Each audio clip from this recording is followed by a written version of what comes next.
Hey guys, here, welcome to my second rally creation, inspired by my first one. A lot of you guys were asking for more tracks, so this is what I made last night. It took me about 3 to 4 hours, because of course prop glitching on this area takes quite a bit of time to put down these lovely trees. So the whole concept is slightly different to the usual tracks with tire stacks and stuff. These are all trees and little stones. So the track's called Flintstone Springfield, and you see here, it's best suited for all sorts of cars, man. You know, Blister Compact, you got Warreners, you got Kurumas, Sultans, and Futos. If you try this in rainy, wetty conditions, trust me, you get the best experience. Also, give it a go in first person as well. What you can see right now is all the transformation from, you know, free roam into obviously the prop version and content creator with the actual track.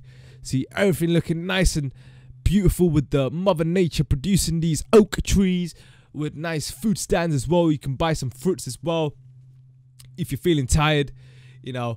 Also, these crusty little buses came along, I don't know, somewhere, and you got a nice little stone bridge there to give it a nice little effect, you know. Nice little stone outside props there. You know, it's looking nice and fresh. See that? You see that? That took time to make. It's not easy, man. Look at this. That right there turned into a massive scrapyard, but it's an alternative route you can actually use there, which you see in the video. And there's obviously trees on the outside instead of the barriers that you saw on the first track. And you just see another angle there approaching the finish line, which you saw at the start of the video. Now you see Nismo and Richard helping me out here, get some nice cinematic shots of the initial track route. So you're going up here for the first left hand, as you guys know from the first track. Good alternative route, you can either go left or right. See Nismo's on the left outside, and Richard is on the inside, and Nismo's going to grab the overtake right here. Nice fake motion there. It is obviously all directed by me, you know. Took a few attempts because these guys were new to the scene, new actors, and these guys weren't qualified as the previous one, but we managed to make it through in an hour's time. So the previous one was half an hour, so it's alright. I might consider them the next one, but we'll see how it goes. So approach the hairpin downhill instead of the whole sort of tricky chicane that you saw in the first version. I left it open for the downhill bit to keep a nice little flow section going on for the hairpin. And coming around here, you see nice little uphill section. You get a little bit of airtime here, control that.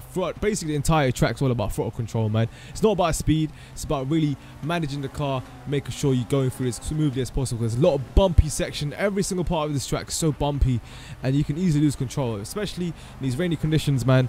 You know, you can easily slip out. If you scrape the little bushes and whatnot, you can go flying if you're giving it gas. So you got to really throttle it hard and easy, and then go around this downhill hairpin through the market section.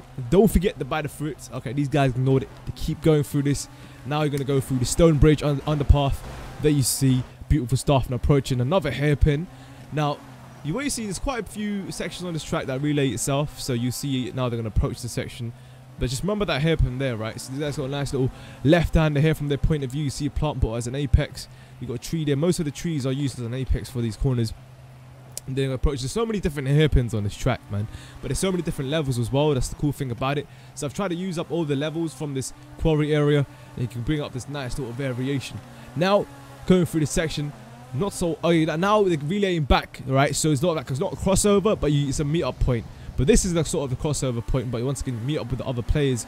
And if you do end up overlapping, you come through the section again. And of course, instead of taking the hairpin there initially, these guys come around, take a left hander here, put some props on the outside to prevent any sort of track extension. And there is another alternative route. Of course, you have to take the left hand side, which is the easier version with no props. Right hand side is where it's quite tricky, but it's a quicker line. And then finish line, you go straight through and bang!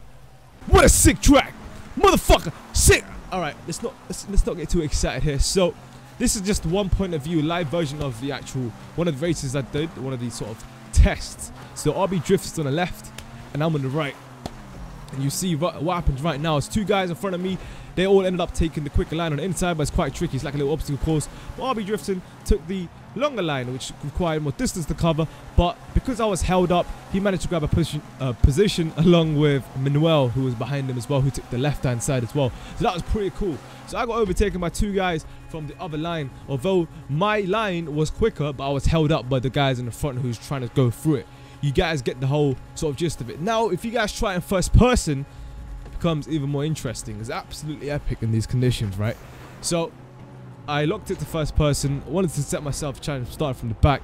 Now, when you experience this, with these conditions off-road, rallying with this car in first person is truly an amazing experience. You know, I never really thought about this side of GTA 5, but that's the beauty of this game. You can do anything. There's so much freedom to do this, and when you do this right, and you're right behind someone, it's just that feeling you get is better than going on any roller coaster, man. Trust me. Nah, that's a bit of an exaggeration, but look, took that guy out. Mine's beeping. I told him to keep going. All right, my apologies. So in these sections, right, it just looks so nice. See, Richard's come back from a mistake. Got to pay attention to that. Although it's quite difficult on this setting, but it's all about just ferrying the throttle, just taking it easy, and not making mistakes. That's the main priority. You see 5 cars there in that section. A little bit of chaos occurring there, so you got to be easy on the throttle. Take it nice and easy. Take that corner. Grab in 4th position, I believe. And then just pretty much going off. This is the entire track route right here. The entire track route you see as a following. I'm sure you guys already seen the initial cinematic view as what to expect. So this is all live, obviously, the actual race.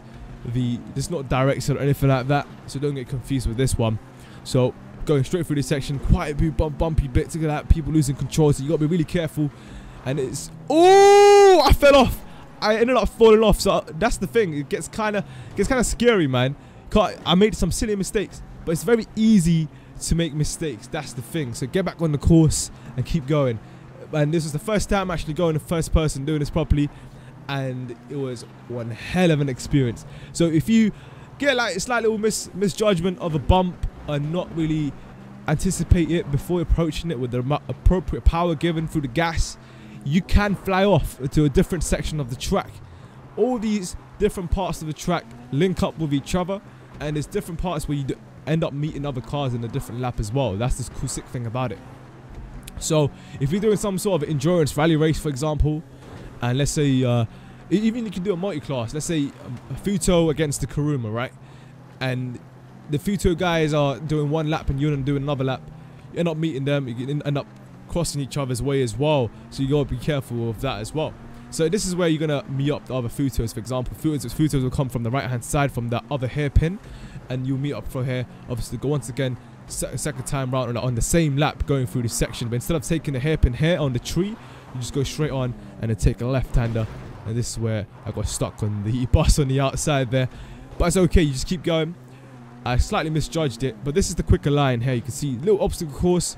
It is quicker, but you gotta pay a little bit more extra attention because of the props, rather than the left-hand side. It's, you know, like I said, it's freedom, but you gotta cover more distance in order to get to the other side. So it's a slower line, but you really can't make mistakes on the left-hand side. It's just really with the 2 alternative options, different parts of the track, one at the beginning right here and one right at the end. It gives the racer, the driver, the option during the race to make whatever move they have to make in order to successfully get to a particular position or to keep going. It's just the freedom's there, you know. It's just a little fun thing you can do, and just with your mates. This is the second creation, by the way. I am planning to make a playlist to deal with this. I'm also planning to mix other people's tracks within the community. People got various different rally tracks, and this is just one side of GTA racing. We've already covered kart racing, you know, that sort of died out, and that's understandable. I wouldn't be surprised if this would die out sometime soon, but obviously it's up to the community to decide. These are all available out there for you to try.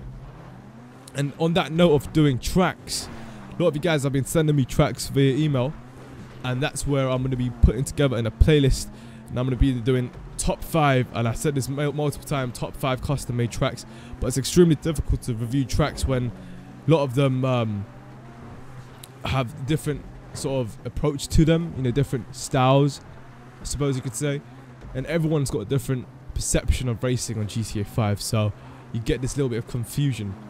But the tracks can be to do with the looks and also to do with the initial layout of the route as well, and the balance of both of that can really get you a really awesome track. You know, if you can get the right flow and the balance going, but the looks as well, that is also another thing. You want to make the racers engaged with the track, make them feel as if they're actually part of the track and they're actually racing on a racetrack rather than a naked track where it's just a route which anyone can put together, a bunch of checkpoints, and that's it. So there needs to be some sort of thought process going into this. Like I said, this took me about 3 to 4 hours, not because of the route, that took an hour to decide. But the initial prop placements, because it's so many bumpy sections in content creator, you can't actually place these props down properly. You need to do some sort of techniques and methods to get them right. And I don't mind doing a tutorial for that for those of you that want to know how to do it. Just a little bit of content creator tips and tricks.